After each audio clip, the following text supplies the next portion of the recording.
Super. ഇനി ഒന്ന് start ചെയ്ത് നോക്കിയേ.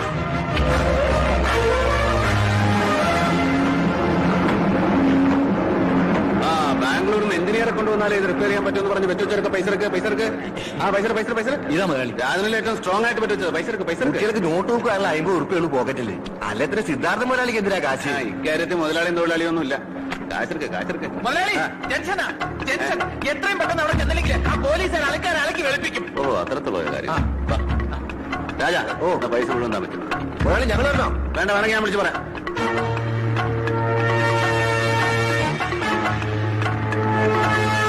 ഈ അവസ്ഥയില് മുതലാളി ഇലക്ഷൻ നിന്നാ മുതലാളിയുടെ അച്ഛനെ കെട്ടിവെച്ച കാശ് പോലും കിട്ടൂല.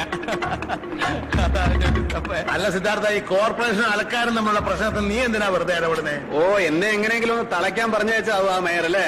ഈ മേയർ എന്ന് പറയുന്നത് വേറെ ആരുമല്ലോ, നിന്റെ അച്ഛനല്ലേ? അതുകൊണ്ട് തന്നെ ഞാൻ ആ പാവങ്ങളുടെ കൂടെ കൂടിയത്. അവരെ ഒഴിപ്പിച്ചിട്ട് അവിടെ പൂന്തോട്ടം പണിഞ്ഞ അയാൾ അങ്ങനെ പേരെടുക്കണ്ട. അല്ല മോനെ, അത് ഞാൻ പറയണ്ട. ധിക്കരിച്ചൊന്നുള്ള വിഷമം രാഘവട്ടം ഉണ്ടായിരിക്കാൻ വേണ്ടി പറയാ, എന്നെ തടയണ്ട. പറ. ഞാൻ ഹെൽപ്ലെസ്സാ.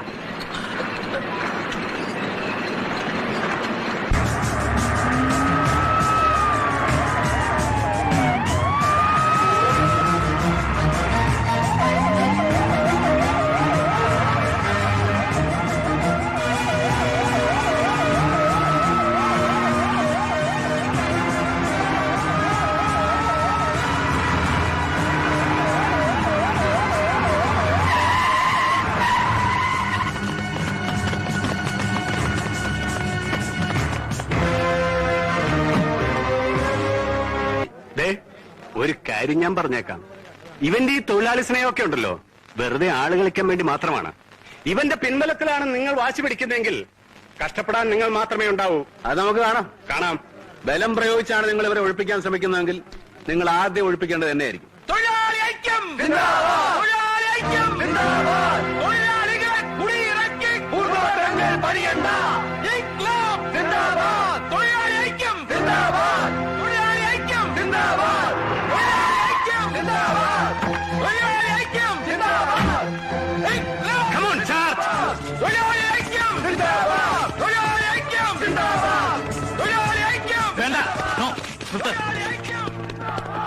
Stop.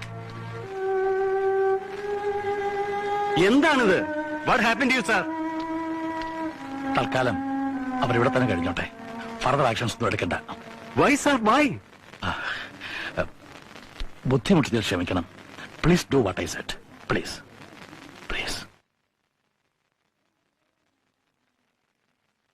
Go back. Come on, go back. Thank you.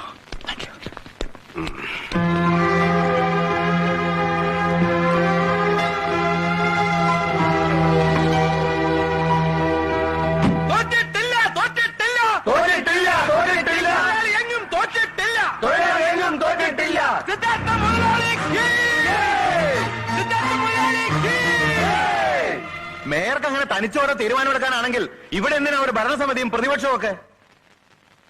നടപ്പാക്കാൻ തീരുമാനിച്ച ആ പ്രോജക്ട് ഇപ്പൊ എന്തുകൊണ്ട് നിർത്തിവെച്ചു എന്നാണ് ഞങ്ങൾക്ക് അറിയേണ്ടത്. അവിടെ ഉണ്ടാകേണ്ട സംഘർഷവും രക്തച്ചൊരിച്ചിലും ഒഴിവാക്കാൻ വേണ്ടിയാണ് മേയർ അങ്ങനെ ഒരു തീരുമാനം എടുത്തത്. അതുകൊണ്ടൊന്നുമല്ല, മേയറുടെ വ്യക്തിപരമായ താല്പര്യങ്ങൾ കൊണ്ടാണെന്ന് ഞങ്ങൾ പറയുന്നു. അങ്ങനെ വ്യക്തിപരമായ താല്പര്യങ്ങളൊന്നും ഈ തീരുമാനത്തിന് പിന്നിലില്ല എന്ന് മേയർ വരട്ടെ. സ്വന്തം മകനോടുള്ള സ്നേഹക്കൂടുകൊണ്ടല്ല അങ്ങനെ ചെയ്തതെന്ന്. അതെ, മോനോടുള്ള സ്നേഹക്കൂടുകൊണ്ട് തന്നെ അങ്ങനെ ചെയ്തത്. അതുകൊണ്ട് ഇപ്പൊ എന്തായി? കൗൺസിലേഴ്സിന്റെ, പത്രക്കാരുടെ, നാട്ടുകാരുടെ മുമ്പിൽ ഞാൻ ശരിക്കും നാണം കിട്ടു. സുഖമില്ലാത്തവനാണെന്ന് കരുതി ക്ഷമിച്ചുകൂടെ അവനോട്? അതുകൊണ്ട് തന്നെയാ അവനോട് മത്സരിക്കാൻ നിൽക്കാതെ 10-25 വർഷമായിട്ട് ഞാൻ ഒതുങ്ങി കഴിയുന്നത്. ഇതിപ്പോ സഹിക്കാവുന്നതിന് അപ്പുറത്തായി. ഇങ്ങനെ ചങ്കക്കുത്തി വേദനിപ്പിച്ചാൽ താങ്ങാവുന്നതിന് പരിധിയോടെന്ന് പറഞ്ഞേക്ക് പുന്നാര മോനോട്.